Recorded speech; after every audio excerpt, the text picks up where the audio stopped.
To provide science-based information through active community engagement to those hardest hit by the COVID-19 pandemic. That is the mission of the NIH's Community Engagement Alliance, or CEAL. And here to talk a little bit more about what that alliance is doing are the directors of the alliance, Dr. Gibbons and Dr. Eliseo Pérez-Stable. Thanks for your time today. Thanks for having us. So let's talk about the origin of CEAL. Why was the creation of this alliance necessary? Well, as everyone remembers, certainly back in sort of March of 2020, we were seeing the impact of probably a once-in-a-century pandemic. And it was clearly apparent that it was disproportionately affecting certain communities, particularly underserved communities, communities of color. And I still remember the weekend we got a call from Dr. Francis Collins, the NIH director. I think it was July 4th weekend.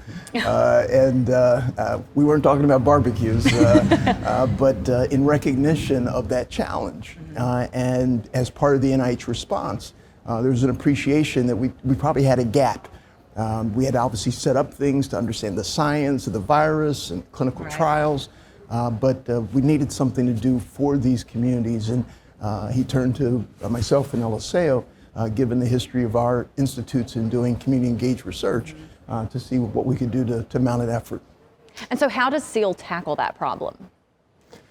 Well, there are a cadre of scientists who have been doing this work for 20, 30 years. It just has been smaller efforts, you know, on behavior change, on cardiovascular risk, on cancer screening, things of that type. So we called on them and said, we need you.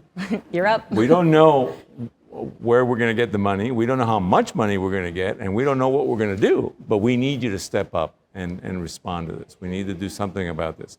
And every single one of them responded. So since you've created CEAL, what have you learned about what are some of the best practices when it comes to disseminating information? Well, I think, as Dr. Pérez-Stable has mentioned, I think one of the challenges in that space was that there was a lot of misinformation and a lack of awareness of, you know, who's most at risk, why, which communities, and intrinsically there may have been some sense of, does this really affect me?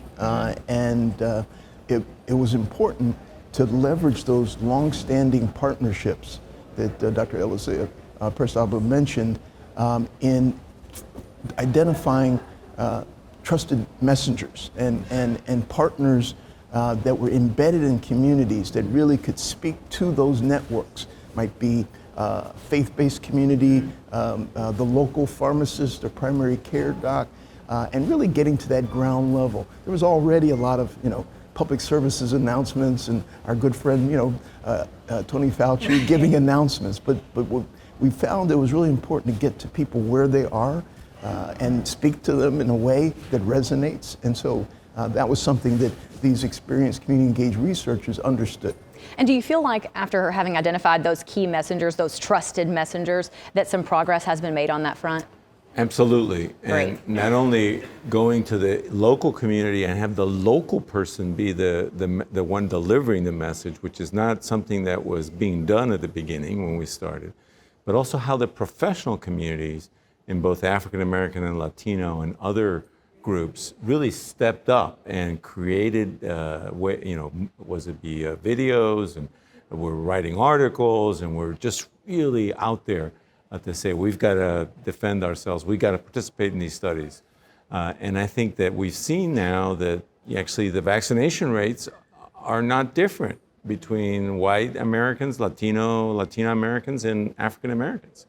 They're about the same, at least, you know, 3-dose level that is being used by CDC to define that. All right, well, Dr. Gibbons, Dr. Pérez-Stable, thank you both so much for your time today, and congratulations on the alliance. Okay, Thank you. Thank you.